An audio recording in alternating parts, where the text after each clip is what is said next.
ഒരൊറ്റ വീഡിയോയിൽ the world of colours and vision അഥവാ കാഴ്ചയും വർണ്ണങ്ങളുടെ ലോകം എന്ന് പറഞ്ഞ ചാപ്റ്റർ മുഴുവൻ സമ്മറി അല്ല, ഈ ചാപ്റ്ററിലെ ടെക്സ്റ്റ് ബുക്കിലെ എല്ലാ കാര്യങ്ങളും ഇൻക്ലൂഡിങ് ടെക്സ്റ്റ് ബുക്കിലെ ഓരോ ചോദ്യവും നിങ്ങൾക്ക് പഠിക്കാൻ ആഗ്രഹമുണ്ട് മക്കളെ. അതിന് വേണ്ടിയിട്ടുള്ള വീഡിയോ ആണിത്. ഈ ഒരു ചാപ്റ്റർ നിങ്ങൾ ഈ ഒരു വീഡിയോ കണ്ട് പഠിക്കുകയാണെങ്കിൽ പരീക്ഷയിൽ എന്ത് ചോദ്യം വന്നാലും എങ്ങനെ വന്നാലും നിങ്ങൾക്ക് ഉത്തരം കൊടുക്കാൻ പറ്റും. അതിന് വേണ്ടിയിട്ടാണ് ഈ വീഡിയോ ഉണ്ടാക്കിയിരിക്കുന്നത്. സോ ഈ വീഡിയോ ഫുള്ളായിട്ട് നിങ്ങൾ കണ്ടിട്ട് വേണം പരീക്ഷയ്ക്ക് പോകാൻ വേണ്ടിയിട്ട്. മറ്റൊരു കാര്യം, ഈ വീഡിയോ നിങ്ങൾക്ക് യൂസ്ഫുൾ ആയെങ്കിൽ തീർച്ചയായും കമന്റ് ബോക്സിൽ സാർ യൂസ്ഫുൾ ആയി, അടിപൊളിയായി, ഇഷ്ടമായി എന്ന് പറയാൻ വേണ്ടി ഒരു മടി നിങ്ങൾ കാണിക്കരുത്. ഫ്രണ്ട്സിന് ഷെയർ ചെയ്യാൻ ഒരു മടി നിങ്ങൾ കാണിക്കരുത്. So let's start the video. ആദ്യം നമുക്ക് ഈ ചാപ്റ്റർ പഠിക്കാനുള്ളത് റിഫ്രാക്ഷൻ ത്രൂ പ്രിസമാണ്. പ്രിസത്തിലൂടെയുള്ള അപവർത്തനം. വളരെ സിമ്പിൾ ആയിട്ട് പറഞ്ഞാൽ അത്രേ ഉള്ളൂ. നിങ്ങളൊരു സിംഗിൾ കളർ, ഫോർ എക്സാമ്പിൾ റെഡോ ബ്ലൂവോ വല്ലോ ഒരു പ്രിസത്തിലൂടെ കടത്തി വിട്ടാൽ ആദ്യം സംഭവിക്കും, എയറിൽ കൂടെ ട്രാവൽ ചെയ്ത ഈ കളറ് ഗ്ലാസ്സിലേക്ക്, പ്രിസം എന്ന് പറഞ്ഞാൽ ഗ്ലാസ് അല്ലേ, ഗ്ലാസ്സിലേക്ക് കയറുമ്പോൾ ഒന്ന് ബെൻഡ് ചെയ്യും. ഗ്ലാസ് നിന്ന് വീണ്ടും എയറിലേക്ക് കടക്കുമ്പോൾ വീണ്ടും ഒന്ന് ബെൻഡ് ചെയ്യും. രണ്ട് പ്രാവശ്യം ഇവിടെയും ഇവിടെയും അപവർത്തനം അഥവാ റിഫ്രാക്ഷൻ സംഭവിക്കുന്നു. റിഫ്രാക്ഷൻ എന്ന് പറഞ്ഞാൽ എന്താ, ബേസിക്കലി ഒരു മീഡിയത്തിൽ നിന്ന് വേറൊരു മീഡിയത്തിലേക്ക് കയറുമ്പോൾ ലൈറ്റ് ബെൻഡ് ചെയ്യുന്ന പരിപാടിയാണ് റിഫ്രാക്ഷൻ. അപ്പോൾ ഇവിടെ രണ്ട് പ്രാവശ്യം റിഫ്രാക്ഷൻ സംഭവിച്ചിട്ടാണ് ലൈറ്റ് പുറത്ത് വരിക. പുറത്ത് വരുന്ന ലൈറ്റ് ബെൻഡ് ചെയ്തായിരിക്കും വരിക. അപ്പോൾ പരീക്ഷ ചോദിക്കും എത്ര പ്രാവശ്യം റിഫ്രാക്ഷൻ? രണ്ട് പ്രാവശ്യം റിഫ്രാക്ഷൻ. മാത്രമല്ല ഈ റിഫ്രാക്ഷൻ സംഭവിക്കുന്ന ഏത് ഡയറക്ഷനിലേക്കാണ്? നോക്ക്, ഈ ലൈറ്റ് മുകളിലേക്ക് പോകേണ്ട ലൈറ്റ് ആയിരുന്നു, താഴേക്ക് അഥവാ ഈ പ്രിസത്തിന്റെ ബേസിലേക്കാണ് വരുന്നത്. പുറത്തേക്ക് ഇറങ്ങുമ്പോൾ അത് സംഭവിക്കുന്നത്, പുറത്തേക്ക് ഇറങ്ങുമ്പോൾ ഈ നേരെ പോകേണ്ട ലൈറ്റ് വീണ്ടും ബേസിലേക്കാണ് ബെൻഡ് ചെയ്യുന്നത്. അപ്പോൾ രണ്ട് തവണയും ബേസിലേക്കാണ് ബെൻഡ് ചെയ്യുന്നുള്ള കാര്യം ഓർത്ത് വെക്കുക. പരീക്ഷയിൽ 1 മാർക്ക് ചോദ്യം വരാൻ ചാൻസ് ഉണ്ട്. എന്നാൽ വൈറ്റ് ലൈറ്റ് ആണ് നിങ്ങൾ പ്രിസത്തിലേക്ക് കടത്തി വിടുന്നെങ്കിൽ വൈറ്റ് ലൈറ്റിനുള്ളിൽ എല്ലാവരും ഉണ്ട്, വിബ്ജിയോർ മുഴുവൻ ഉണ്ട്. Violet, IndiGo, blue, green, yellow, orange, red മൊത്തം ഉണ്ട്. അതുകൊണ്ട് തന്നെ ഈ വൈറ്റ് ലൈറ്റ് പ്രിസത്തിനുള്ളിൽ കയറിയ പാടെ തന്നെ അത് സ്പ്ലിറ്റ് ആവും, എല്ലാ കളറിലേക്ക് സ്പ്ലിറ്റ് ആയിട്ട് പുറത്ത് വരുമ്പോൾ റെയിൻബോ കളേഴ്സ് ആയിരിക്കും പുറത്ത് വരാൻ പോകുന്നത്. ഇതിനെയാണ് നമ്മൾ ഡിസ്പേർഷൻ ഓഫ് ലൈറ്റ് അഥവാ പ്രകാശ പ്രകീരണം എന്ന് വിളിക്കുക. അടിസ്ഥാനപരമായിട്ട് ഇവിടെ റിഫ്രാക്ഷൻ തന്നെയാണ് സംഭവിക്കുന്നത്, ബെൻഡിങ് ആണ് സംഭവിക്കുന്നത്. പക്ഷെ ഓരോ കളറിനും വേറെ വേറെ രീതിയിലാണ് ബെൻഡ് ചെയ്യുന്നത്. അതുകൊണ്ട് പുറത്ത് വരുമ്പോൾ എല്ലാം സ്പ്ലിറ്റ് ആയിട്ട് വരുന്നുള്ളൂ. ഇതാണ് ഡിസ്പേർഷൻ എന്നുള്ള കാര്യം. പരീക്ഷയിൽ ഡിസ്പേർഷൻ ഡെഫിനേഷൻ ചോദിക്കും, വൃത്തിക്ക് എഴുതി വെച്ചോണം. Dispersion of light is the phenomenon of splitting up of a composite light. White light ആവണമെന്നില്ല, കോമ്പോസിറ്റ് ലൈറ്റ് ആയാൽ മതി. കോമ്പോസിറ്റ് ലൈറ്റ് എന്താണെന്ന് ഞാൻ പറഞ്ഞുതരാം. Into it's component colours. ഒരു കോമ്പോസിറ്റ് ലൈറ്റ് അതിൻ്റെ ഉള്ളിലുള്ള കോമ്പോണന്റ് കളേഴ്സിലേക്ക് സ്പ്ലിറ്റ് ആവുന്ന പരിപാടിയാണ് എന്ത്, ഡിസ്പേർഷൻ എന്ന് വെച്ച് കഴിഞ്ഞാൽ. ഒരു സമന്വിത പ്രകാശം ഘടകവർണ്ണങ്ങളായി വേർപിരിയുന്ന പ്രതിഭാസമാണ് പ്രകാശ പ്രകീരണം അഥവാ ഡിസ്പേർഷൻ ഓഫ് ലൈറ്റ്. ആരാണ് ഈ കോമ്പോസിറ്റ് ലൈറ്റ്? ഇവിടെ വൈറ്റ് ലൈറ്റ് എന്ന് പറഞ്ഞാൽ ഒന്നിൽ കൂടുതൽ കളേഴ്സ്, വിബ്ജിയോർ വെച്ചുണ്ടാക്കിയല്ല വൈറ്റ് ലൈറ്റ്. അപ്പോൾ ഒന്നിൽ കൂടുതൽ കളേഴ്സ് വെച്ചുണ്ടാക്കിയ ലൈറ്റിനെയാണ് നമ്മൾ കോമ്പോസിറ്റ് ലൈറ്റ് എന്ന് വിളിക്കുക. Light composed of different colours is composite light. വ്യത്യസ്ത വർണ്ണങ്ങൾ ചേർന്നുണ്ടാകുന്ന പ്രകാശമാണ് സമന്വിത പ്രകാശം എന്ന് ഓർത്തുക. വൈറ്റ് ലൈറ്റ് അതിൻ്റെ ഒരു എക്സാമ്പിൾ ആണ്. വേറെ പല ടൈപ്പ് കോമ്പോസിറ്റ് ലൈറ്റ് ഉണ്ട്, നമ്മൾ ഈ ചാപ്റ്ററിൽ ഓരോന്നായിട്ട് പഠിക്കും. അപ്പോൾ ഡിസ്പേർഷൻ എന്താണെന്നുള്ള കാര്യം മനസ്സിലായി. ഈ അടുത്ത പരീക്ഷയിൽ മനസ്സിലാക്കാനുള്ളത് എന്തുകൊണ്ടാണ് ഈ ഡിസ്പേർഷൻ സംഭവിക്കുന്നത്, എന്തുകൊണ്ടാണ് ഓരോ ലൈറ്റിനും ഓരോ രീതിയിൽ ഇങ്ങനെ സ്പ്ലിറ്റ് ആയി പോകാനുള്ള കാരണം. അപ്പോൾ അവിടെ വേവ് ലെങ്ത് ആണ് അതിന്റെ ഉത്തരം, അഥവാ പ്രകാശത്തിന്റെ തരംഗ ദൈർഘ്യമാണ്. ഓരോ കളേഴ്സിനും വേറെ വേറെ വേവ് ലെങ്ത് ആണെന്നുള്ള കാര്യം നിങ്ങൾ മനസ്സിലാക്കുക. ഫോർ എക്സാമ്പിൾ വയലറ്റിന്റെ വേവ് ലെങ്ത് വളരെ ചെറുതാണ്, ചെറിയ വേവ്സ് ആണ്. എന്നാൽ റെഡിന്റെ വേവ് ലെങ്ത് വളരെ കൂടുതലാണ്. ഇവിടെ വേവ് ലെങ്ത് എന്ന് പറഞ്ഞാൽ എക്സാക്ട്ലി പറയുകയാണ് ഈ ക്രസ്റ്റ് മുതൽ, ക്രസ്റ്റ് എന്ന് പറഞ്ഞാൽ പൊന്തി നിൽക്കുന്ന സ്ഥലം കേട്ടോ, ഈ അടുത്ത ക്രസ്റ്റ് വരെയുള്ള ഡിസ്റ്റൻസിനാണ് വേവ് ലെങ്ത് അഥവാ ലാംഡ വെച്ചിട്ടാണ് സൂചിപ്പിക്കുക. വയലറ്റിന് ചെറുതാണ്. എന്നാൽ നമ്മുടെ റെഡിനെ നോക്കുകയാണെങ്കിൽ ഒരു ക്രസ്റ്റ് മുതൽ അടുത്ത ക്രസ്റ്റ് വരെയുള്ള വേവ് ലെങ്ത് വളരെ കൂടുതലാണ്. അപ്പൊ ഈ ഒരു ഓർഡർ പഠിച്ചു വെക്കുക. വിബ്ജിയോർ നിങ്ങൾ ഇങ്ങനെ എഴുതി കഴിഞ്ഞാൽ വയലറ്റിനായിരിക്കും ഏറ്റവും മിനിമം, എന്നാൽ റെഡിനായിരിക്കും ഏറ്റവും മാക്സിമം. ടെക്സ്റ്റ് ബുക്കിൽ ഇതിന്റെ നമ്പേഴ്സ് കൊടുത്തെങ്കിൽ നമ്പേഴ്സ് നമുക്ക് പഠിച്ചു വെക്കാനില്ല. വയലറ്റിന് ഏറ്റവും വേവ് ലെങ്ത് കുറവാണെന്നും റെഡിന് ഏറ്റവും കൂടുതലായിരിക്കും എന്നുള്ള കാര്യം ഒന്ന് ഓർത്ത് വെച്ചാൽ മാത്രം മതി. അപ്പോൾ ഈ ഒരു കാര്യമാണ് എഫക്ട് ചെയ്യുക. എന്തിനെ എഫക്ട് ചെയ്യുക? ഈ ഒരു സ്പ്ലിറ്റിങ്ങിനെ എഫക്ട് ചെയ്യുക. സാർ മനസ്സിലായില്ല? അടോ വൈറ്റ് ലൈറ്റ് എന്ന് പറഞ്ഞാൽ ഇവരെല്ലാവരും ഉണ്ടല്ലോ, വിബ്ജിയോർ മൊത്തം. അപ്പോൾ ഈ ഗ്ലാസ്സിലേക്ക് കയറുമ്പോൾ ഏറ്റവും കൂടുതൽ വേവ് ലെങ്ത് ഉള്ള റെഡിനല്ലേ. അപ്പോൾ റെഡ് ഇതാ ഇങ്ങനെ പോകും, കാര്യമായൊരു ഡീവിയേഷൻ ഉണ്ടാവില്ല. നേരെ പോകേണ്ട ലൈറ്റിന് കുറച്ച് ഡീവിയേഷൻ ഉണ്ടാവുള്ളൂ. അതിന് കാരണം എന്താ? റെഡിന് വേവ് ലെങ്ത് ലാംഡ കൂടുതലാണ്, അതുകൊണ്ട് ഡീവിയേഷൻ കുറവായിരിക്കും. എന്നാൽ വയലറ്റിന് വേവ് ലെങ്ത് ഭയങ്കര കുറവല്ലേ, പാവം വയലറ്റ്, മസിലൊന്നും ഇല്ലാത്ത വയലറ്റ്. അപ്പോൾ വയലറ്റിന് ഈ ഗ്ലാസ് പിടിച്ചിട്ട് ഏറ്റവും വലിയ കൊണ്ട് വലിക്കും. അതായത് വേവ് ലെങ്ത് കുറവുള്ള വയലറ്റിനെ, തരംഗദൈർഘ്യം കുറവുള്ള വയലറ്റിനെ നന്നായിട്ട് ഇവനെ ഒടിക്കും. മസിൽ കുറവാന്ന് വിചാരിച്ചാൽ അത് വേവ് ലെങ്ത് കുറവെന്നാണ്. അപ്പം നന്നായിട്ട് ഒടിക്കും, നന്നായിട്ട് ഡീവിയേറ്റ് ചെയ്യും. അപ്പോൾ ഈ ഡീവിയേഷൻ അഥവാ റിഫ്രാക്ഷൻ, ബേസിക്കലി ഡീവിയേഷൻ എന്ന് പറഞ്ഞാൽ റിഫ്രാക്ഷൻ ആണല്ലോ. ഈ റിഫ്രാക്ഷൻ ഡിപ്പെൻഡ് ചെയ്യുന്നതിനാണ് വേവ് ലെങ്തിനാണ് ഡിപ്പെൻഡ് ചെയ്യുക. മസിൽ കൂടിയ വേവ് ലെങ്ത് കൂടിയ ആൾക്ക് ഡീവിയേഷൻ കുറവ്, മസിൽ കുറവുള്ള ആൾക്ക് വേവ് ലെങ്ത് കുറവുള്ള ആൾക്ക് ഡീവിയേഷൻ കൂടുതലായിരിക്കും. അപ്പോൾ അത് അടിസ്ഥാനമാക്കി പരീക്ഷയിൽ കുറേ ടൈപ്പ് ചോദ്യങ്ങൾ ചോദിക്കാം. For example Which color has shortest wavelength, which has longest? Shortest വയലറ്റിനാണ്, ലോങ്സ്റ്റ് റെഡിനാണ്. Which color deviates most? ആർക്കാണ് ഏറ്റവും ഡീവിയേഷൻ ഉള്ളത്? വയലറ്റിനാണ് ഏറ്റവും കൂടുതൽ ഡീവിയേഷൻ ഉള്ളത്, എന്നാൽ റെഡിന് ലീസ്റ്റ് ഡീവിയേഷൻ ആണ്. അതിന്റെ കാരണം എന്താണ്? What is reason? പരീക്ഷയിൽ ചോദിക്കാം. അപ്പോൾ പറയണം as wave length increase, wave length കൂടുന്തോറും ഡീവിയേഷൻ ഡിക്രീസ് ചെയ്യും, ഡീവിയേഷൻ കുറവായിരിക്കും. അതുകൊണ്ടാണ് റെഡിന് ഡീവിയേഷൻ കുറവ്. അപ്പോൾ ഈ രീതിയിൽ പല ടൈപ്പ് ചോദ്യം ചോദിക്കാം. How does deviation of colours change when increase in wavelength? എടാ വേവ് ലെങ്ത് കൂടി, വീണ്ടും സെയിം ആൻസർ ചെയ്തേക്ക്. വേവ് ലെങ്ത് ഇൻക്രീസ് ചെയ്താൽ ഡീവിയേഷൻ കുറവായിരിക്കും, വേവ് ലെങ്ത് ഡിക്രീസ് ചെയ്താൽ ഡീവിയേഷൻ കൂടുതലായിരിക്കും. ഓക്കെ, അങ്ങനെ പരീക്ഷയിൽ ഈ രീതിയിലും ചോദിച്ചു ചോദിക്കാം. What are the factors on which deviation of ray of light depend? ഒന്ന് വേവ് ലെങ്തിനെ ഡിപ്പെൻഡ് ചെയ്യും, കളർ മാത്രമല്ല refractive index of medium. For example ഈ ഗ്ലാസിന്റെ റിഫ്രാക്റ്റീവ് ഇൻഡെക്സിനെയും ഡീവിയേഷൻ ഡിപ്പെൻഡ് ചെയ്യുന്ന കാര്യം ഓർത്ത് വെക്കുക. അപ്പോൾ റിഫ്രാക്റ്റീവ് ഇൻഡെക്സ് അഥവാ അപവർത്തനാങ്കത്തിനെയും ഡിപ്പെൻഡ് ചെയ്യും, തരംഗദൈർഘ്യത്തിനെ ഡിപ്പെൻഡ് ചെയ്യുന്ന കാര്യം ഓർത്ത് വെക്കുക. അപ്പോൾ ഡിസ്പേർഷനും റിഫ്രാക്ഷനും ഇത്രയും ചോദ്യങ്ങൾ നിങ്ങൾ പ്രിപ്പയർ ചെയ്ത് കഴിഞ്ഞാൽ നിങ്ങൾക്ക് ഈ ഭാഗത്ത് നിന്ന് എന്ത് ചോദ്യം വന്നാലും എങ്ങനെ വന്നാലും നിങ്ങൾ ഉത്തരം കൊടുക്കും. പോരെ. അടുത്ത പഠിക്കാനുള്ളത് റെയിൻബോ അഥവാ മഴവില്ലാണ്. അപ്പോൾ റെയിൻബോ എന്താ സംഭവിക്കുന്നത്? സൺലൈറ്റ് അഥവാ വൈറ്റ് ലൈറ്റ് വരുന്നു, ഒരു വാട്ടർ ഡ്രോപ്പിന്റെ ഉള്ളിൽ കയറുന്നു. ആദ്യം തന്നെ വീണ്ടും എന്താണ്? എയർന്ന് വാട്ടറിലേക്കാണ് പോകുന്നത്, വൈറ്റ് ലൈറ്റ് ആണ് കിടക്കുന്നത്. എയർന്ന് ഗ്ലാസ്സിലേക്ക് പോകണം നിർബന്ധമില്ല, എയർന്ന് വാട്ടറിലേക്ക് പോയാലും ഡിസ്പേർഷൻ സംഭവിക്കും. അപ്പോൾ റെഡ് ലൈറ്റിന് കുറച്ച് ഡീവിയേഷൻ, വയലറ്റിന് കൂടുതൽ ഡീവിയേഷൻ. ഇടയിലുള്ള കളേഴ്സ് നമ്മൾ കാണിക്കുന്നില്ല എന്നേ ഉള്ളൂ, പക്ഷേ ഇടയിലുള്ള കളേഴ്സ് ഉണ്ട് കേട്ടോ. പരീക്ഷയിൽ വരയ്ക്കുമ്പോൾ നിങ്ങൾ ഇടയിലുള്ള കളേഴ്സ് കാണിക്കേണ്ട. റെഡ് ആറെന്ന് എഴുതുക, കാരണം ഇങ്ക് ഉപയോഗിക്കാൻ പറ്റില്ലല്ലോ. വയലറ്റിന് വി എന്ന് എഴുതുക പരീക്ഷയിൽ കേട്ടോ. അപ്പോൾ റെഡ് ഇങ്ങനെ പോകുന്നു, വയലറ്റിന് കൂടുതൽ ഡീവിയേഷൻ, കാരണം വയലറ്റിന് വേവ് ലെങ്ത് കുറവാണ്. ബേസിക്കലി ഡിസ്പേർഷൻ സംഭവിച്ചു. എന്നിട്ട് വാട്ടറിന്റെ ഈ ഒരു സർഫസിൽ പോയി അടിക്കുമ്പോൾ റെഡ് ഇങ്ങനെ റിഫ്ലക്ട് ആവുന്നു, വയലറ്റ് ഇങ്ങനെ റിഫ്ലക്ട് ആവുന്നു. ഇതിനാണ് നമ്മൾ ഇന്റേണൽ റിഫ്ലക്ഷൻ അഥവാ ആന്തര പ്രതിഫലനം എന്ന് വിളിക്കാം. അപ്പോൾ ലൈറ്റ് റിഫ്ലക്ട് ആവുന്നുണ്ട് വെള്ളത്തിനുള്ളിൽ നിന്ന്. എന്നിട്ട് വീണ്ടും പുറത്തേക്ക് വരുമ്പോൾ വയലറ്റ് മുകളിൽ കൂടി പോകുന്നു, റെഡ് താഴെ കൂടി പോകുന്നു. അത് ബേസിക്കലി റിഫ്രാക്ഷൻ ആണ്, കാരണം സിംഗിൾ കളറാണ്, അല്ലാണ്ട് വൈറ്റ് ലൈറ്റ് അല്ല. വൈറ്റ് ലൈറ്റ് ആകുമ്പോൾ ഡിസ്പേർഷൻ വരാം. അപ്പോൾ ഈ ഒരു കാര്യം ഓർത്ത് വെക്കുക. ഇവിടെ ശ്രദ്ധിക്കേണ്ട കാര്യം, ഡിസ്പേർഷനും ഇന്റേണൽ റിഫ്ലക്ഷനും റിഫ്രാക്ഷൻ ഒക്കെ താനെ ആണെങ്കിലും ഈ ഡിസ്പേർഷൻ എന്ന് പറഞ്ഞാൽ അടിസ്ഥാനപരമായിട്ട് റിഫ്രാക്ഷൻ അല്ലേ, അപവർത്തനം അല്ലേ. അപ്പോൾ പരീക്ഷ ചോദിക്കും എത്ര പ്രാവശ്യം റിഫ്രാക്ഷൻ നടന്നു. അപ്പോൾ അങ്ങനത്തെ ചോദ്യങ്ങളൊക്കെ പരീക്ഷ ചോദിക്കും കേട്ടോ. അപ്പോൾ എത്ര പ്രാവശ്യം റിഫ്രാക്ഷൻ നടന്നു? 2 പ്രാവശ്യം റിഫ്രാക്ഷൻ നടന്നു എന്നുള്ള കാര്യം ഓർത്ത് വെക്കുക. ഡിസ്പേർഷൻ 1 പ്രാവശ്യവും ഇന്റേണൽ റിഫ്ലക്ഷനും 1 പ്രാവശ്യം എന്നുള്ള കാര്യം ഓർത്ത് വെക്കുക. ഇനി ടെക്സ്റ്റ് ബുക്കിൽ ഒരു റെയിൻ ഡ്രോപ്പ്, ഒരു വാട്ടർ ഡ്രോപ്പ് വെച്ചിട്ടല്ല പിക്ചർ കൊടുത്തിരിക്കുന്നത്. 2 വാട്ടർ ഡ്രോപ്പിന് ഇതുപോലെ നിങ്ങൾ പിക്ചർ വരച്ച് വെക്കണം.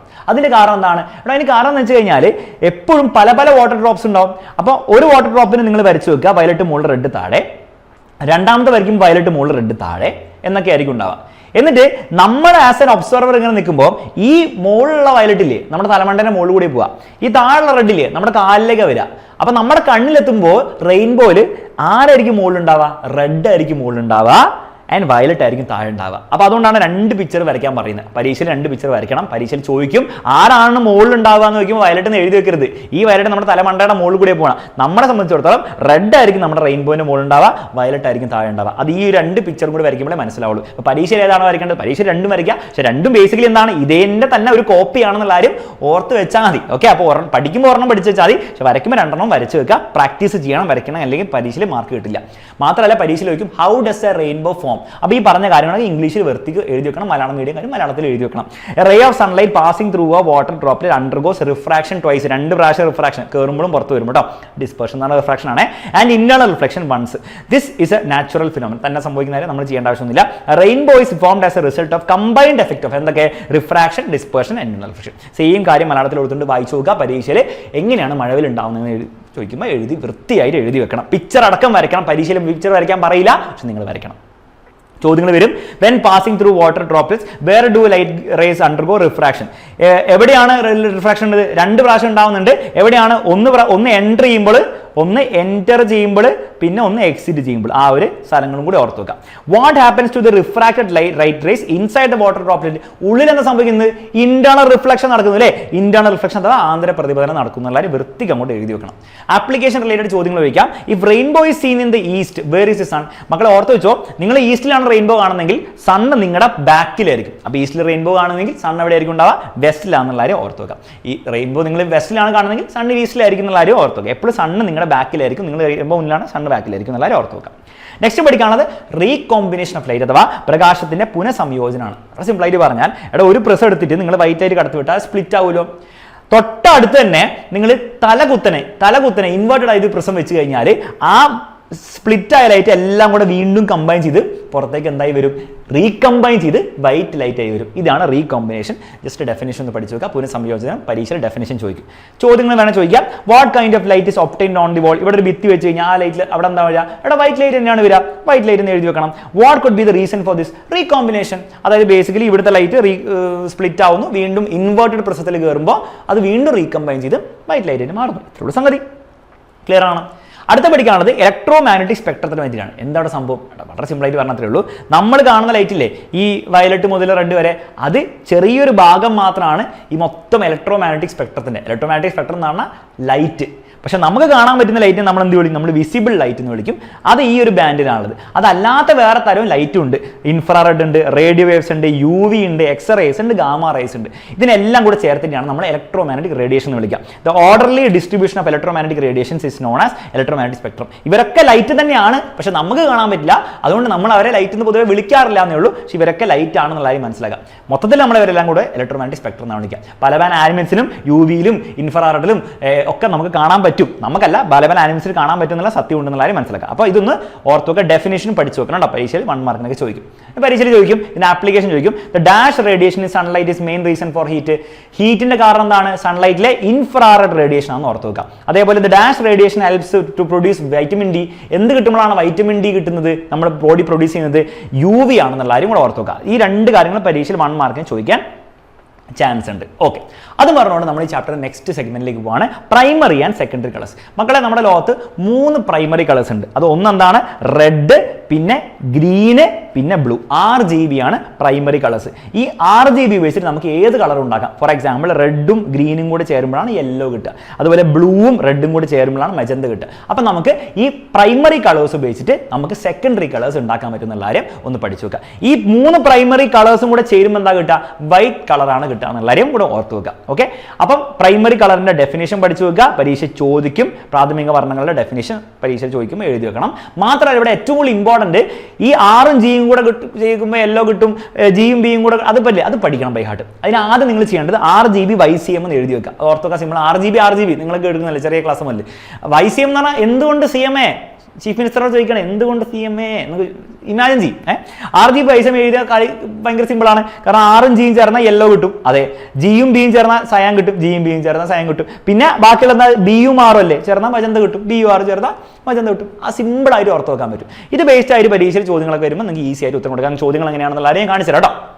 മനസ്സിലാക്കേണ്ടത്, ലൈറ്റിന്റെ കേസിൽ, പ്രകാശത്തിന്റെ കേസിൽ RGB ആണ് പ്രൈമറി.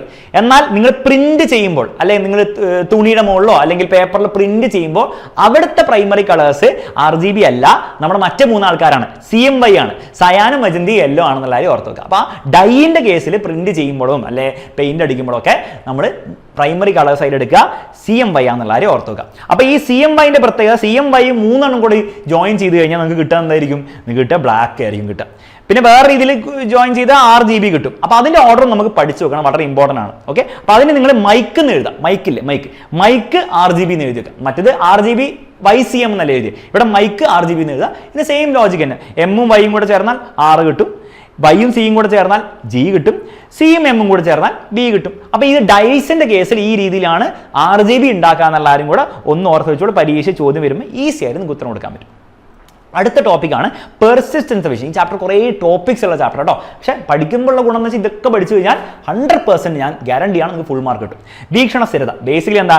ഇത് ന്യൂട്ടൺസ് വീലില്ലേ, ഇതിങ്ങനെ പെട്ടെന്ന് സ്പീഡിൽ കറക്കുമ്പോൾ നമുക്കിത് വൈറ്റ് ആയിട്ട് തോന്നും. അതിന്റെ കാരണം എന്താണ്? അതിന്റെ കാരണം പെർസിസ്റ്റൻസ് ഓഫ് വിഷൻ ആണ്. ബേസിക്കലി നമ്മളൊരു കളർ കാണാണ്. ഫോർ എക്സാമ്പിൾ റെഡ് പെട്ടെന്ന് എടുത്ത് മാറ്റിയാൽ നമ്മുടെ കണ്ണിൻ്റെ ഉള്ളിൽ നിന്ന് റെഡ് അപ്പോൾ പോവില്ല. കണ്ണിൻ്റെ ഉള്ളിൽ കുറച്ച് നേരം കൂടെ റെഡ് നിൽക്കും. എത്ര നേരം നിൽക്കും? 1/16 സെക്കൻഡും കൂടെ നമ്മുടെ കണ്ണിനുള്ളിൽ ആ റെഡ് കളർ നിന്നിട്ടേ പോകുള്ളൂ. ഇതിനെയാണ് പെർസിസ്റ്റൻസ് ഓഫ് വിഷൻ എന്ന് വിളിക്കുക, അഥവാ വീക്ഷണ സ്ഥിരത വിളിക്കുക. ഇതാണ് ഈ ന്യൂട്ടൺസ് ഫീൽഡിന്റെ ഇങ്ങനെ പെട്ടെന്ന് കറക്കുമ്പോൾ വൈറ്റ് ആയിട്ട് തോന്നാനുള്ള കാരണം. കാരണം എന്താണ്? ഇത് പെട്ടെന്ന് കറക്കുമ്പോൾ ഈ എല്ലാ കളേഴ്സും വിത്തിൻ 1/16 സെക്കൻഡ്സ് നമ്മുടെ കണ്ണിനുള്ളിലുണ്ട്. എല്ലാ കളേഴ്സും കൂടെ നമ്മുടെ കണ്ണിൽ ഒരുമിച്ചുണ്ടെങ്കിൽ നമുക്ക് അത് എന്തായിട്ട് തോന്നുക? വിബ്ജിയോർ എല്ലാം കൂടെ ചേർന്ന് വൈറ്റ് ആയിട്ട് തോന്നുക. അതാണ് അതിന്റെ കാരണം. അപ്പോൾ ഈ ഡെഫിനേഷൻ നിങ്ങൾ പഠിച്ചു വെക്കുക. മാത്രമല്ല, പരീക്ഷയിൽ ന്യൂട്ടൺസ് കളർ ഡിസ്ക് എന്തുകൊണ്ടാണ് വൈറ്റ് ആയിട്ട് തോന്നുന്നതെന്ന് ചോദിച്ചു കഴിഞ്ഞാൽ ഇത് എഴുതി വെക്കാനും നിങ്ങൾക്ക് പറ്റണം. മലയാളത്തിൽ ഇംഗ്ലീഷിൽ കൊടുത്തിട്ടുണ്ട്. സ്ക്രീൻഷോട്ട് എടുക്കുക, അല്ലെങ്കിൽ ജസ്റ്റ് ഒന്ന് വായിച്ചു നോക്കിയാൽ മാത്രം മതി. ഓക്കെ, തൽക്കാലം. പക്ഷേ പരീക്ഷയ്ക്ക് മുമ്പ് നിങ്ങളൊന്ന് എഴുതിയും കൂടെ നോക്കണം. എഴുതിയും കൂടെ പഠിച്ചില്ലെങ്കിൽ ബുദ്ധിമുട്ടായിരിക്കും.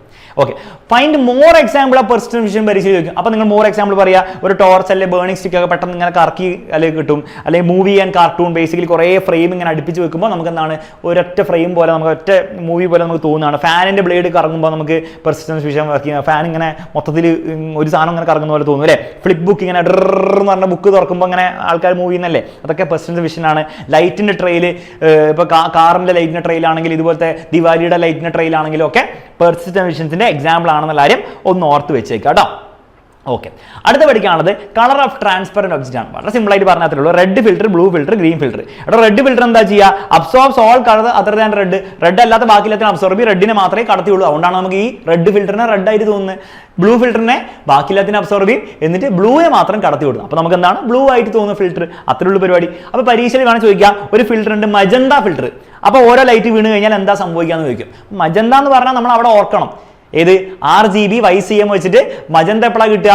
ഗ്രീൻ, റെഡും ബ്ലൂവും കൂടെ ചേരുമ്പോഴാണ് ഈ മജന്ത കിട്ടുക എന്നുള്ള കാര്യം ആദ്യം നിങ്ങൾ എത്തിക്കണം. അപ്പോൾ ആ ട്രിക്ക് ഉപയോഗിക്കണം. ഓക്കെ, എന്നിട്ട് നിങ്ങൾക്ക് വളരെ സിമ്പിൾ ആണ്. ഇവിടെ മജന്ത എന്ന് പറഞ്ഞാൽ റെഡും ബ്ലൂ അല്ലേ. അപ്പോൾ ബേസിക്കലി റെഡിനും ബ്ലൂവിനും കടത്തി വിടും, ബാക്കിയെല്ലാത്തിനും കടത്തി വിടില്ല. അപ്പോൾ റെഡ് വന്നാൽ കടത്തി വിടും, ട്രാൻസ്മിറ്റ് ചെയ്യും. ഗ്രീൻ വന്നാൽ ഗ്രീൻ ഇതിലില്ല, അപ്പോൾ അബ്സോർബ് ചെയ്യും.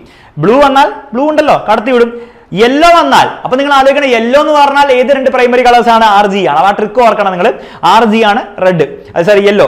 അപ്പൊ ഈ ആറും ജിയും ആറും ബിയിലും വന്നാൽ എടോ ജീനെ കടത്തി വിടില്ല, പക്ഷെ റെഡിനെ കടത്തി വിടില്ല, കാരണം മജന്തയിൽ റെഡ് ഉണ്ട്. അപ്പൊ ട്രാൻസ്മിറ്റ്സ് റെഡ്, അബ്സോർബ്സ് ഗ്രീൻ എന്ന് എഴുതി വെക്കാം നിങ്ങൾക്ക്. വൈറ്റ് ആണെങ്കിൽ RB G മൂന്നെണ്ണം ഉണ്ട്, അതിൽ ആറിനെയും ബിനെയും കടത്തി വിടും, ജീനെ കടത്തി വിടില്ല. അപ്പോൾ ട്രാൻസ്മിറ്റ്സ് റെഡ് ആൻഡ് ബ്ലൂ. അപ്പോൾ ഇങ്ങനെ കോംപ്ലിക്കേറ്റഡ് ചോദ്യം വരാൻ ചാൻസ് ഉണ്ട്. കോംപ്ലിക്കേറ്റഡ് വന്ന കോൺസെപ്റ്റ് അറിയുന്ന കുട്ടിക്ക് സിമ്പിൾ ആയിട്ട് ആൻസർ കൊടുത്തൂടെ? ഓക്കെ, അപ്പോൾ ട്രാൻസ്പെറന്റ് ആയിട്ടുള്ള ഒബ്ജക്ട്സിലൂടെ എങ്ങനെയാണ് ലൈറ്റ് കടത്തി വിടുക എന്നുള്ള കാര്യം നമ്മൾ മനസ്സിലാക്കി. അതിന്റെ ചോദ്യം നമ്മൾ ചെയ്തു. എന്നാൽ ഒപ്പേക്ക് ആയിട്ടുള്ള ഒബ്ജക്ട്സ്, അതാര്യ വസ്തുക്കളുടെ കളർ എങ്ങനെ വരിക? ഫോർ എക്സാമ്പിൾ ഗ്രീൻ ആപ്പിൾ നമ്മൾ ഗ്രീൻ ആയിട്ട് എങ്ങനെയാണ് കാണുന്നത്? ബേസിക്കലി വൈറ്റ് ലൈറ്റ് വന്ന് വീഴുമ്പോൾ എല്ലാ കളറിനെ അത് അബ്സോർബ് ചെയ്യുന്നുണ്ട്, ഗ്രീനെ മാത്രം അത് റിഫ്ലക്ട് ചെയ്യുന്നുണ്ട്. ട്രാൻസ്മിറ്റ് അല്ല, റിഫ്ലക്ട് ആണ് ചെയ്യുക. നീല കളർ കാറിനെ എങ്ങനെയാണ് നീലായിട്ട് കാണുന്നത്? വൈറ്റ് ലൈറ്റ് വരുന്നു, ബാക്കി എല്ലാത്തിനും അബ്സോർബ് ചെയ്യുന്നു, റെഡിനെയും ബ്ലൂ നമ്മുടെ വയലറ്റിനെയും ഗ്രീനും ഒക്കെ അബ്സോർബ് ചെയ്യുന്നു, ബ്ലൂവിനെ മാത്രം റിഫ്ലക്ട് ചെയ്യുന്നു. അപ്പോൾ ആ വേണ്ട കളർ അതിന്റെ കളറിനെ റിഫ്ലക്ട് ചെയ്യുന്നതുകൊണ്ടാണ് നമുക്ക് അതിനെ ബ്ലൂ വൈറ്റ് അല്ലെ റെഡിനെ ആപ്പിള് റെഡ് ആപ്പിളിനെ റെഡ് ആയിട്ട് തോന്നുന്നത് റെഡിനെ റിഫ്ലക്ട് ചെയ്യുന്നതുകൊണ്ടാണ്. അപ്പോൾ ഈ ലോജിക്ക് മനസ്സിലാക്കിയിട്ട് നമുക്ക് ചോദ്യങ്ങൾ ചെയ്യാം. ഫോർ എക്സാമ്പിൾ റെഡ് ഫ്ലവറിന്റെ മുകളിൽ ഈ കളേഴ്സ് വന്ന് വീണു, റെഡ് വന്ന് വീണാൽ എന്ത് ചെയ്യും? നമ്മൾ എന്തായിട്ട് കാണുക? റെഡ് ആയിട്ട് കാണും, കാരണം റെഡ് വന്ന് വീണാൽ റെഡിനെ റിഫ്ലക്ട് ചെയ്യും റെഡ് ഫ്ലവർ, അപ്പോൾ റെഡ് ആയിട്ട് നമുക്ക് കാണാൻ പറ്റും. എന്നാൽ ഗ്രീൻ വന്ന് വീണാലോ? എവിടെ ഗ്രീൻ വന്ന് വീണാൽ ഗ്രീനെ പിന്നെ അബ്സോർബ് അല്ലേ ചെയ്യുക, കാരണം റെഡ് ഫ്ലവർ റെഡിനെ മാത്രമേ റിഫ്ലക്ട് ചെയ്യുള്ളൂ, ഗ്രീനെ അബ്സോർബ് ചെയ്യും. അപ്പോൾ നമ്മൾ എന്തെങ്കിലും കാണുമോ? നമ്മളൊന്നും കാണില്ല, ഡാർക്ക് അഥവാ ബ്ലാക്ക് ആയിട്ടാണ് കാണാം. യെല്ലോ അപ്പോൾ നിങ്ങൾ ആലോചിക്കണം, റെഡും ഗ്രീനും ഉണ്ട്, റെഡിനെ ഇവർ റിഫ്ലക്ട് ചെയ്യും, ഗ്രീനിനെ അബ്സോർബ് ചെയ്യും. അപ്പോൾ റെഡിനെ റിഫ്ലക്ട് ചെയ്യും, നമ്മൾ റെഡ് ആയിട്ട് തന്നെ കാണും. സാധനത്തിന് റെഡ് വന്ന് യെല്ലോ വന്ന് വീഴുന്നു, ഗ്രീൻ അബ്സോർബ് ചെയ്തു, പക്ഷേ റെഡ് റിഫ്ലക്ട് ചെയ്യും, അപ്പോൾ റെഡ് ആയിട്ട് തന്നെ ആപ്പിളിനെ കാണാം, ഒരു കുഴപ്പമില്ല. അപ്പോൾ ഇങ്ങനത്തെ ചോദ്യങ്ങൾ വരും കേട്ടോ. അപ്പോൾ ഗ്രീൻ ലീഫ് ആണെങ്കിലോ ഗ്രീനാണ് റിഫ്ലക്ട് ചെയ്യുന്നത് നമുക്കറിയാം, റെഡ് വന്ന് വീണാൽ അബ്സോർബ് ചെയ്യും, ഇപ്പോൾ ഡാർക്ക് ആയിട്ടാണ് കാണാം. ഗ്രീൻ വന്ന് റിഫ്ലക്ട് ചെയ്യും, അപ്പോൾ ഗ്രീൻ ആയിട്ട് കാണാം. യെല്ലോ വന്നാൽ യെല്ലോയിൽ റെഡും ഗ്രീനും ഉണ്ട്, റെഡിനെ അബ്സോർബ് ചെയ്യും, പക്ഷേ ഗ്രീനെ റിഫ്ലക്ട് ചെയ്യും, അപ്പോൾ നമ്മൾ ഗ്രീൻ ആയിട്ട് തന്നെ കാണും. മനസ്സിലല്ലേ? ഇനി നേരെ തിരിച്ചും ചോദിക്കാം, പുറത്തെ കളർ പറഞ്ഞു ഏത് ലൈറ്റാണ് നിന്ന് ചോദിക്കാം. യെല്ലോ ഫ്ലവർ ആണ്, ടഫ് ചോദ്യമാണ്, പക്ഷെ നമുക്ക് ചെയ്യാൻ പറ്റും. യെല്ലോ എന്ന് പറഞ്ഞാൽ ആറും ജി ആണ്, അപ്പോൾ റെഡിനെ ഗ്രീനെ റിഫ്ലക്ട് ചെയ്യും, ബാക്കി ആരും റിഫ്ലക്ട് ചെയ്യില്ല, ബാക്കി എല്ലാത്തിനും അബ്സോർബ് ചെയ്യും. അപ്പോൾ റെഡ് പുറത്ത് കിട്ടണമെങ്കിൽ എന്ത് വേണം? എടോ റെഡ് വന്ന് വീണാൽ മതി, റെഡ് വന്ന് വീണാൽ റെഡ് പുറത്ത് കിട്ടും. ഇനി അതല്ല മെജന്ത വന്ന് വീണാലും നടക്കില്ലേ, കാരണം മെജന്തയിൽ ആറും ബിയും ആണുള്ളത്, ആറും ബിയിലും 6 റെഡിനെ ഇവർ റിഫ്ലക്ട് ചെയ്യും, ബീനെ ഇവൻ അബ്സോർബ് ചെയ്യും, അപ്പോഴും റെഡ് അല്ല നിങ്ങൾ കാണാം. അപ്പോൾ അത് കുറച്ച് കോംപ്ലിക്കേറ്റഡ് കാര്യമാണ്. അപ്പോൾ മജന്ത വന്ന് വീണാലും റെഡ് കിട്ടുന്ന കാര്യം ഓർത്ത് വെക്കാം. പരീക്ഷയിൽ നിങ്ങൾ റെഡ് എന്ന് എഴുതി വെച്ചാൽ മാർക്ക് കിട്ടും, പക്ഷേ ചോദിക്കാൻ പരീക്ഷ ടഫായിട്ട് വരികയാണെങ്കിൽ മജന്ത വന്ന് ഇതിൻ്റെ മുകളിൽ വീണാലും എന്താട്ടുക റെഡ് എന്നാന്നുള്ള കാര്യം നിങ്ങൾ മനസ്സിലാക്കി വെക്കണം. ഓക്കെ, ഇനി ഗ്രീൻ കിട്ടാൻ വേണ്ടിയിട്ട് ഒന്നെങ്കിൽ ഗ്രീൻ വന്ന് വീണാൽ മതി, കാരണം ഗ്രീനെ റിഫ്ലക്ട് ചെയ്യും, അല്ലെങ്കിൽ സയാൻ വന്ന് വീണാലും നടക്കും, കാരണം സയാനിൽ ഗ്രീനും ബ്ലൂ ഉണ്ട്, ബ്ലൂവിനെ ഇവൻ അബ്സോർബ് ചെയ്യും, കാരണം അവൻ ബ്ലൂ ഇല്ല, ഗ്രീനിനെ റിഫ്ലക്ട് ചെയ്യും, അപ്പോൾ ഗ്രീൻ നിങ്ങൾ കാണും. അപ്പോൾ സയാൻ വന്ന് വീണാലും ഗ്രീൻ ആയിട്ട് കാണും യെല്ലോ ഫ്ലവറിൽ. അതേപോലെ നിങ്ങൾക്ക് യെല്ലോ കിട്ടണം എന്ത് ചെയ്യണം? ഒന്നെങ്കിൽ യെല്ലോ വന്ന് വീഴാം, അല്ലെ വൈറ്റ് വീണാലും യെല്ലോ കാണും. കാരണം എന്താണ്? ഇവിടെ വൈറ്റിൽ ആറും ജിയും ബിയും ഉണ്ട്, അതിൽ ബി ഇവൻ ഇല്ലാത്തതുകൊണ്ട് ബി ഇവനെ അബ്സോർബ് ചെയ്യും, ആറും ജിയും കൂടെ ഇവൻ റിഫ്ലക്ട് ചെയ്യും. ദാറ്റ് ഈസ് ബേസിക്കലി ആറും ജി എന്ന് പറഞ്ഞാൽ യെല്ലോ അല്ലടോ. അപ്പോൾ യെല്ലോ നിങ്ങൾക്ക് വൈറ്റ് ലൈറ്റ് കിട്ടാൽ യെല്ലോ കാണാമെന്നുള്ള കാര്യം ഓർത്ത് വെക്കാം. അല്ലെങ്കിൽ ഒരു യെല്ലോ ഫ്ലവറിൽ വൈറ്റ് ലൈറ്റ് ഇട്ടാൽ നിങ്ങൾ യെല്ലോ ആയിട്ടാണ് കാണാമെന്നുള്ള കാര്യം ഓർത്ത് വെക്കുക. റെഡ് കളറിൽ റെഡ് ആപ്പിൾ വൈറ്റ് ലൈറ്റ് ഇട്ടാൽ റെഡ് ആയിട്ടേ കാണുള്ളൂ, അത്രേ ഉള്ളൂ അതിൻ്റെ സംഗതി. ഓക്കെ, നെക്സ്റ്റ് പഠിക്കാനുള്ള സ്കാറ്ററിംഗ് അഥവാ പ്രകാശത്തിന്റെ വിസരണമാണ്. ബേസിക്കലി ഒന്നുമില്ല, ഓരോ ലൈറ്റ് ഇങ്ങനെ വന്നിട്ട് നമ്മുടെ അറ്റ്മോസ്ഫിയറിൽ വരുമ്പോൾ അറ്റ്മോസ്ഫിയറിൽ കുറേ പാർട്ടിക്കിൾസ് ഇല്ലേ, ആ പാർട്ടിക്കിൾസ് ലൈറ്റിനെ തോന്നിയ ഡയറക്ഷനിൽ സ്കാറ്റർ ചെയ്ത് കളയും. അതാണ് scattering. Scattering is irregular and partial directional deviation, direction മാറ്റുന്ന പരിപാടിയില്ലേ, of light when it encounters particles in a medium. മാധ്യമത്തിലെ കണികകൾ തട്ടി പ്രകാശത്തിന് സംഭവിക്കുന്ന ക്രമരഹിതവും ഭാഗികവുമായ ദിശാ വ്യതിയാനമാണ് വിസരണം എന്നുള്ള കാര്യം ഓർത്തുവെക്കുക. അപ്പൊ അതുകൊണ്ടാണ് നമ്മുടെ റൂമിലേക്കൊക്കെ ലൈറ്റ് വരുന്നത് സ്കാറ്ററിംഗ് കാരണം എന്നുള്ള കാര്യം ഓർത്തുവെക്കുക. ഇതിന്റെ ഒരു ആപ്ലിക്കേഷൻ ചോദ്യമാണ് റീസൺ ഫോർ ബ്ലൂ സ്കൈ. എന്തുകൊണ്ടാണ് സ്കൈ ബ്ലൂ ആവുന്നത്? ബേസിക്കലി നമ്മുടെ സ്കൈയിൽ കുറേ ചെറിയ പാർട്ടിക്കിൾസ് ഉണ്ട്, ഓക്സിജൻ, നൈട്രജൻ, കാർബൺ ഡയോക്സൈഡ് ഒക്കെ ചെറിയ പാർട്ടിക്കിൾസ് ആണ്. അപ്പോൾ അതൊക്കെ എന്ത് ചെയ്യും? വയലറ്റിനൊക്കെ നന്നായിട്ട് സ്കാറ്റർ ചെയ്യും, ബ്ലൂവിനെ നന്നായിട്ട് സ്കാറ്റർ ചെയ്യും, റെഡിനെ ഒന്നും കാര്യമായിട്ട് സ്കാറ്റർ ചെയ്യില്ല. അപ്പോൾ അതുകൊണ്ടാണ് നമ്മുടെ സ്കൈ ഒരു ബ്ലൂ കളറിലുള്ളത്. സാർ എന്തുകൊണ്ടാണ് വയലറ്റ് ഇല്ലാതെ? ഇവിടെ നമ്മുടെ കണ്ണ് കൂടുതൽ ബ്ലൂവിനോട് സെൻസിറ്റീവ്, മാത്രമല്ല സൺലൈറ്റിലും കൂടുതൽ ബ്ലൂ ആണുള്ളത്, അതുകൊണ്ടാണ് ബ്ലൂ ആയിട്ട് നമ്മൾ കാണുന്നത്. അപ്പോൾ ഇത് പരീക്ഷ ചോദിച്ചു കഴിഞ്ഞാൽ എഴുതി വെക്കണം. ബേസിക്കലി വേവ് ലെങ്ത് കുറഞ്ഞുള്ള ബ്ലൂവിനെയൊക്കെ നന്നായിട്ട് സ്കാറ്റർ ചെയ്യും, അതുകൊണ്ടാണ് സ്കൈ ബ്ലൂ കളറിലുള്ളത്. അപ്പോൾ അത് ഓർത്ത് വെക്കുക. ഇനി ഇതൊക്കെ ചെറിയ പാർട്ടിക്കിൾസ് സ്കാറ്റർ ചെയ്യുന്ന കാര്യമാണ്. അങ്ങനെയാണ് വലിയ പാർട്ടിക്കിൾസ് ആണെങ്കിലോ, വലിയ പാർട്ടിക്കിൾസ് ആണെങ്കിൽ വയലറ്റിനെയും സ്കാറ്റർ ചെയ്യും, റെഡിനെയും ഒരേപോലെ സ്കാറ്റർ ചെയ്യും. വലിയ പാർട്ടിക്കിൾസ് മസിലുള്ള ആളൊന്നും പേടിയൊന്നുമില്ല, എല്ലാവരും ഒരേപോലെ സ്കാറ്റർ ചെയ്യുന്ന കാര്യം ഓർത്ത് വെക്കുക, വളരെ ഇമ്പോർട്ടൻ്റ് ആയ കാര്യമാണ്. അതുകൊണ്ടാണ് വൈറ്റ് ക്ലൗഡ്സ് വൈറ്റ് ആയിരിക്കുന്നത്. കാരണം ക്ലൗഡ്സിൻ്റെ ഉള്ളിൽ വലിയ വലിയ പാർട്ടിക്കിൾസ് ആണ്. അപ്പോൾ എല്ലാത്തിനും ഒരേപോലെ സ്കാറ്റർ ചെയ്യും, റെഡിനെയും വയലറ്റിനും ഒക്കെ ഒരേപോലെ സ്കാറ്റർ ചെയ്യും. എല്ലാത്തിനും ഒരേപോലെ സ്കാറ്റർ ചെയ്താൽ അത് വൈറ്റ് ലൈറ്റിൽ ഉണ്ടാവുക. അതുകൊണ്ടാണ് ക്ലൗഡ് വൈറ്റ് ആവുന്നത്. പരീക്ഷയിൽ എന്തുകൊണ്ടാണ് മേഘങ്ങൾ വെള്ള കളറാണെന്നുള്ള കാര്യം ചോദിച്ചു കഴിഞ്ഞാൽ എഴുതി വെക്കണം. ടെക്സ്റ്റ് ബുക്കിൽ ഒരു എക്സ്പെരിമെന്റ് ഉണ്ട്, ആ എക്സ്പെരിമെന്റ് ബേസ്ഡ് ആയിട്ട് ചോദ്യം വരാൻ ചാൻസ് ഉണ്ട്. വളരെ സിമ്പിൾ ആയിട്ട് ഇത്രയേ ഉള്ളൂ. വെള്ളം എടുക്കുക, സോഡിയം തയോസൾഫേറ്റും ഹൈഡ്രോക്ലോറിക് ആസിഡും കൂടെ അതിലേക്ക് ഇടുക. ബേസിക്കലി എന്താ സംഭവിക്കുക വെച്ചാൽ ആദ്യം ഇത് രണ്ടും ഇങ്ങനെ മിക്സ് ആയി തുടങ്ങുന്നുണ്ടാവുള്ളൂ, അപ്പോൾ പാർട്ടിക്കിൾസ് ഒന്നും ഉണ്ടാവില്ല. പക്ഷെ മെല്ലെ മെല്ലെ മിക്സ് ആകുമ്പോഴത്തേക്കും പാർട്ടിക്കിൾസ് ഉണ്ടാവും. എന്ന് മാത്രമല്ല ആ റിയാക്ഷൻ നടക്കുന്നതോറും പാർട്ടിക്കിൾസിന്റെ വലിപ്പം കൂടി വരും. എന്നിട്ട് നിങ്ങൾ ടോർച്ച് എടുത്ത് ലൈറ്റിലേക്ക് കടത്തി വിടുമ്പോൾ ഒരു സ്ക്രീനിൽ എന്തൊക്കെ കളേഴ്സ് വരാമെന്നാണ് ചോദ്യങ്ങളൊക്കെ വരിക. അപ്പോൾ ചോദ്യങ്ങൾ ഇങ്ങനെ ആയിരിക്കും വരിക: which colour spreads first in the solution? അവിടെ സൊല്യൂഷനിൽ ഫസ്റ്റ് എന്ത് സ്പ്രെഡ് ചെയ്യാം? ആദ്യം സ്പ്രെഡ് ചെയ്യുക വയലറ്റ് ആയിരിക്കും, കാരണം ചെറിയ ചെറിയ പാർട്ടിക്കിൾസ് ഏറ്റവും കൂടുതൽ സ്കാറ്റർ ചെയ്യുക വയലറ്റിനല്ലേ, അപ്പോൾ വയലറ്റ് ആയിരിക്കും ആദ്യം സ്പ്രെഡ് ചെയ്യുക സൊല്യൂഷനിൽ. ഓക്കെ, ശരി. Next, right down in the order of colour changes seen on the screen. സ്ക്രീനിൽ എത്തുന്ന കളർ എന്തായിരിക്കും? ഇവിടെ ആദ്യം സ്കാറ്ററിംഗ് ഒന്നും ഉണ്ടാവില്ല, കാരണം റിയാക്ഷൻ സ്റ്റാർട്ട് ചെയ്യുന്നതിന് മുമ്പ്. അപ്പോൾ വൈറ്റ് ലൈറ്റ് മുഴുവനായിട്ട് എത്തും, ടോർച്ചിന്റെ വൈറ്റ് ലൈറ്റ് മുഴുവനായിട്ട് സ്ക്രീനിലെത്തും, വൈറ്റ് ലൈറ്റ് ആയിരിക്കും. പിന്നെ സ്കാറ്ററിംഗ് സംഭവിക്കും, മെല്ലെ മെല്ലെ വയലറ്റും ഇൻഡിഗോയും ബ്ലൂ ഒക്കെ പോകും. അപ്പോൾ മെല്ലെ മെല്ലെ എന്താണ് യെല്ലോ ലൈറ്റ് ഒക്കെ എത്തിയിരിക്കും കൂടുതൽ. മെല്ലെ യെല്ലോയും പാർട്ടിക്കിൾസ് വലുതാവും തോറും യെല്ലോനെയും സ്കാറ്റർ ചെയ്യാൻ തുടങ്ങും. അപ്പോൾ ഓറഞ്ചിഷ് ലൈറ്റ് ആയിരിക്കും എത്തുക, ഓറഞ്ചിഷ് ലൈറ്റ്. മെല്ലെ മെല്ലെ പാർട്ടിക്കിൾസ് വീണ്ടും വലുപ്പം കൂടുന്തോറും ഓറഞ്ചിനെയും സ്കാറ്റർ ചെയ്യാൻ തുടങ്ങും, അപ്പോൾ റെഡിഷ് കളർ ആയിരിക്കും എത്തുക. മെല്ലെ മെല്ലെ പാർട്ടിക്കിൾസ് വീണ്ടും വലുതാകുമ്പോൾ റെഡിനെ സ്കാറ്റർ ചെയ്യാൻ തുടങ്ങും, അപ്പോൾ ഡാർക്ക് ലൈറ്റ് എത്തില്ല. അപ്പോൾ ഈ ഒരു ഓർഡർ ഒന്ന് പഠിച്ചു വെക്കുക, പരീക്ഷ ചോദിക്കാൻ ചാൻസ് ഉണ്ട്. Which is the last colour to appear on the screen? ഏറ്റവും അവസാനം എത്തുന്ന കളർ എന്തായിരിക്കും? റെഡ് ആയിരിക്കും. കുറച്ച് കഴിയുമ്പോൾ പാർട്ടിക്കിൾസ് വീണ്ടും വലുതാകുമ്പോൾ റെഡിനെയും സ്കാറ്റർ ചെയ്യും, അങ്ങനെ ഒരു കളർ എത്തൂല, ഡാർക്ക് ആയിരിക്കും. അവസാനത്തെ റെഡാണെന്ന് ഓർത്തുക. അപ്പോൾ അത് ബേസ് ആയിട്ട് ചോദ്യം പരീക്ഷയിൽ വരാൻ ചാൻസ് ഉണ്ട് കേട്ടോ. പിന്നെ ഉള്ളത് ടിൻഡോൾ എഫക്റ്റ് ആണ്. എന്താണ് Tyndall effect? When light rays pass through a colloidal liquid or suspension. ഈ വെള്ളത്തിനുള്ളിൽ നമ്മൾ വല്ല പാലിന്റെ കുറച്ച് തുള്ളിയിട്ട് കഴിഞ്ഞാൽ അത് കൊളോയിഡൽ സൊല്യൂഷൻ അഥവാ സസ്പെൻഷൻ എന്നാണ് വിളിക്കുക. അങ്ങനെയാണെങ്കിൽ light get scattered, light scatter ചെയ്യും അല്ലെ, ലൈറ്റ് ഇങ്ങനെ സ്കാറ്റർ ചെയ്ത് തോന്നിയ ഡയറക്ഷനിലേക്ക് പോകും. Causing tiny particles to become illuminated. ഈ പാർട്ടിക്കിൾസ് ഒക്കെ നമുക്ക് കാണാൻ പറ്റും. Making the path of light visible. അത് കാരണം നമുക്ക് ലൈറ്റിന്റെ പാത കാണാൻ പറ്റും അല്ലെ. പാത കാണാൻ പറ്റുന്നില്ലെങ്കിൽ ഇവിടെ ദിസ് ഫിനോമിനൻ ഈസ് ടിൻഡോൾ എഫക്റ്റ്. ഇതാണ് നമ്മുടെ ടിൻഡോൾ പ്രഭാവം എന്നുള്ള കാര്യം ഒന്ന് ഓർത്ത് വെക്കുക. മലയാളത്തിൽ ഡെഫിനിഷൻ ഒന്ന് പഠിച്ചു നോക്കണം. അതൊക്കെ ഡെഫിനിഷൻ ആയിട്ട് നമുക്ക് പഠിച്ചു നോക്കണം കേട്ടോ. ഇതിന്റെ ആപ്ലിക്കേഷൻ പരീക്ഷയിൽ ചോദിക്കും. ടിൻഡോൾ എഫക്റ്റിന്റെ അല്ല, നമ്മൾ ഈ പഠിച്ച സ്കാറ്ററിംഗിന്റെ ആപ്ലിക്കേഷൻ. ദാറ്റ് ഇസ് ബേസിക്കലി നമ്മുടെ വൈകുന്നേര സമയത്തും രാവിലെ സമയത്തും സണ്ണിന്റെ കളർ എന്താണ്? റെഡിഷ് കളറാണ്. അതിന്റെ കാരണം എന്താണ്? വളരെ സിമ്പിൾ ആണ്. ഈ വൈകുന്നേര സമയത്തും രാവിലെ സമയത്തും സണ്ണിന്റെ ലൈറ്റ് എർത്തിന്റെ അറ്റ്മോസ്ഫിയറിലൂടെ ട്രാവൽ ചെയ്യുന്ന ഈ ഡിസ്റ്റൻസ് വളരെ കൂടുതലാണ്. ഉച്ച സമയത്ത് ഇത്ര ഡിസ്റ്റൻസ് ട്രാവൽ ചെയ്താൽ മതി. അതുകൊണ്ട് എന്താണ് ഈ സമയത്ത് ഈ ഡിസ്റ്റൻസ് ഭയങ്കര കൂടുതലായതുകൊണ്ട് വയലറ്റ് പോയി സ്കാറ്റർ ചെയ്ത് പോയി, വയലറ്റ് കുറഞ്ഞുള്ള വയലറ്റ് സ്കാറ്റർ ചെയ്ത് പോയി, ബ്ലൂ സ്കാറ്റർ ചെയ്ത് പോയി, ഗ്രീൻ സ്കാറ്റർ ചെയ്ത് പോയി. അപ്പോൾ നമ്മുടെ കണ്ണിൽ കൂടുതൽ എത്തുന്ന ലൈറ്റ് എന്തായിരിക്കും? സ്കാറ്റർ ചെയ്യാത്ത അല്ലെ കുറവ് സ്കാറ്റർ ചെയ്താൽ റെഡും ഓറഞ്ചും യെല്ലോ ഒക്കെ ആയിരിക്കും എത്താം. ഇത് മൂന്നും കൂടി മിക്സ് ചെയ്തിട്ട് എന്തായിരിക്കും ഉണ്ടാവുക? റെഡിഷ് കളർ ആയിരിക്കും ഉണ്ടാവുക. ഇത്രയേ ഉള്ളൂ. അത് വൈകുന്നേരം രാവിലെ നടക്കുള്ളൂ. കാരണം എന്താ? കാരണം വൈകുന്നേരം 4 രാവിലെയാണ് ഈ സണ്ണ് ഹൊറൈസണിൽ ഉണ്ടാവുക. അപ്പോൾ കൂടുതൽ ഡിസ്റ്റൻസ് അറ്റ്മോസ്ഫിയറിലൂടെ ട്രാവൽ ചെയ്യണം. അതാണ് അതിന്റെ ലോജിക്ക്. അപ്പോൾ ആ കാര്യങ്ങളോട് എഴുതി വെച്ചിട്ട് പരീക്ഷ ചോദിച്ചു കഴിഞ്ഞാൽ പിക്ചർ വരച്ച് വെക്കുക, എഴുതിയും വെക്കണം കേട്ടോ. 2 പണിയും നിങ്ങൾ ചെയ്തു വെച്ചാൽ പരീക്ഷ മാർക്ക് കിട്ടും. നമുക്ക് അടുത്ത പഠിക്കാനുള്ള നമ്മുടെ ഈ ചാപ്റ്റർ ലാസ്റ്റ് പാർട്ടാണ്, വിച്ച് ഇസ് കണ്ണിന്റെ പ്രത്യേകതകൾ. അതിന് ആദ്യം പഠിക്കാനുള്ള കണ്ണിന്റെ ഒരു കഴിവാണ്, പിന്നെ കണ്ണിന്റെ കുറെ കുറ്റങ്ങളും നമുക്ക് പഠിക്കും. ഫസ്റ്റ് ഉള്ള കണ്ണിന്റെ കഴിവ് എന്താ? Power of accommodation. നിങ്ങൾ അടുത്തൊരു സാധനം വെച്ചാലും ദൂരെ സാധനം വെച്ചാലും നമുക്ക് കണ്ണെന്ത് ചെയ്യാൻ പറ്റും? അത് കാണിച്ചു തരും. കാരണം എന്താ? നമ്മുടെ കണ്ണിനുള്ളിൽ ലെൻസ് അതിനനുസരിച്ച് അഡ്ജസ്റ്റ് ചെയ്യും. എന്താ അഡ്ജസ്റ്റ് ചെയ്യുക? ആ ലെൻസിന്റെ റേഡിയസ് ഓഫ് കർവേച്ചറും അതുവഴി അതിന്റെ ഫോക്കൽ ലെങ്തും അഡ്ജസ്റ്റ് ചെയ്തിട്ട് നമ്മുടെ എപ്പോഴും റെറ്റിനയിൽ തന്നെ, ഇതാണ് റെറ്റിന, അവിടെ തന്നെ നമ്മുടെ ഒബ്ജക്റ്റിൽ നിന്നുള്ള ലൈറ്റ് വീഴ്ത്തിക്കും. ഇതാണ് പവർ ഓഫ് അക്കോമഡേഷൻ. ഡെഫിനിഷൻ പഠിക്കാം. പഠിക്കണം. the ability of eye to change the curvature of lens and adjust the focal length so that image of the object always falls on the retina regardless of position. എവിടെ object വെച്ചാലും റെറ്റിനെ തന്നെ image വരുന്ന രീതിയിൽ adjust ചെയ്യാനുള്ള കഴിവ് is called power of accommodation എന്നുള്ള ഓർത്തുക. വസ്തുക്കളുടെ സ്ഥാനം എവിടെയാണെങ്കിലും പ്രതിബിംബം റെറ്റിനയിൽ പതിക്കത്തക്ക വിധം ലെൻസ് വക്രത വ്യത്യാസപ്പെടുത്തി ഫോക്കസ് ദൂരം ക്രമീകരിക്കാനുള്ള കഴിവാണ് കണ്ണിന്റെ സമഞ്ജനക്ഷമത എന്നുള്ള കാര്യം ഓർത്തു വെക്കുക. ഇത് എങ്ങനെയാണ് വർക്ക് ചെയ്യുക എന്നുള്ള കാര്യം പരീക്ഷ ചോദിക്കാൻ ചാൻസ് ഉണ്ട്. അടുത്താണ് ഒബ്ജക്റ്റ് എങ്കിൽ സീലിയറി മസിൽസ് എന്ന് പറഞ്ഞ മസിൽസ് ഉണ്ട്, അത് കോൺട്രാക്ട് ചെയ്യും, അതുവഴി കർവേച്ചർ കൂടും, ലെൻസിന്റെ കർവേച്ചർ കൂടും, അപ്പോൾ ഫോക്കൽ ലെങ്ത് കുറയും.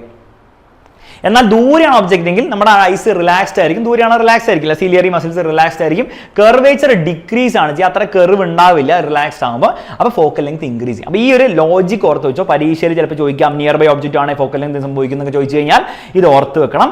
പവർ ഓഫ് അക്കോമഡേഷൻ ഡെഫിനിഷൻ ഓർത്ത് വെക്കണം. കണ്ണിന്റെ ഗുണം കഴിഞ്ഞു, ഇനി കണ്ണിന്റെ കുറ്റങ്ങൾ പറയാം. രണ്ട് ടൈപ്പ് കണ്ണിന്റെ കുറ്റങ്ങളാണുള്ളത്. ഒന്ന് ഷോർട്ട് സൈഡൻസ്, മറ്റേത് ലോങ് സൈഡൻസ്. ഷോർട്ട് സൈഡ് എന്ന് കേൾക്കുമ്പോൾ നിങ്ങൾ വിചാരിക്കും അടുത്തുള്ള സാധനം കാണാൻ പറ്റില്ല എന്ന്. അങ്ങനെയല്ല, ഷോർട്ട് സൈഡ് എന്ന് പറഞ്ഞാൽ അടുത്തുള്ള സാധനം കാണാൻ പറ്റും, ദൂരമുള്ള സാധനം കാണാൻ പറ്റില്ല. അപ്പോൾ ആ ഒരു ഡെഫിനിഷൻ നിങ്ങൾ പഠിച്ചു നോക്കുക. Can see nearby but cannot see distant. ഇതിനാണ് നമ്മൾ ഷോർട്ട് സൈഡൻസ് അഥവാ മയോപ്പിയ എന്ന് വിളിക്കാം. മയോപ്പിയുടെ റേ ഡയഗ്രം പഠിച്ചു നോക്കണം. ബേസിക്കലി അടുത്തുള്ള സാധനം റെറ്റിനയിൽ തന്നെ ഇമേജ് ഉണ്ടാക്കും, കുഴപ്പമൊന്നുമില്ല. എന്നാൽ ദൂരം എന്നുള്ള സാധനത്തിന്റെ റെറ്റിനയിലല്ല, റെറ്റിനയുടെ മുൻപായിരിക്കും ഇമേജ് വരിക. ഈ റേ ഡയഗ്രം പരീക്ഷ ചോദിക്കും, എന്തായാലും പഠിച്ചു വെച്ചോ. ഈ മയോപ്പിയുടെ രണ്ട് കാരണങ്ങൾ പഠിച്ചു നോക്കുക. മയോപ്പിയ എന്ന് പറഞ്ഞാൽ ഷോർട്ട് സൈറ്റ് അല്ലേ, അപ്പോൾ ആൻസർ രണ്ട് ലാർജർ ആണ്. എന്താണ് sir answer? Size of eyeball larger ആയതുകൊണ്ടോ അല്ലെ പവർ ഓഫ് ലെൻസ്, കണ്ണിന്റെ ഉള്ളിൽ ലെൻസ് കൂടുതലായതുകൊണ്ടോ ലാർജർ ആയതുകൊണ്ടോ ഇത് സംഭവിക്കാം. അപ്പോൾ കോസസ് എന്താണ്? Size of eyeball large, power of lens large. Short sight ആണെങ്കിൽ രണ്ടും ലാർജ് ആയിരിക്കും എന്നുള്ള കാര്യം ഓർത്ത് വെച്ചാൽ മതി.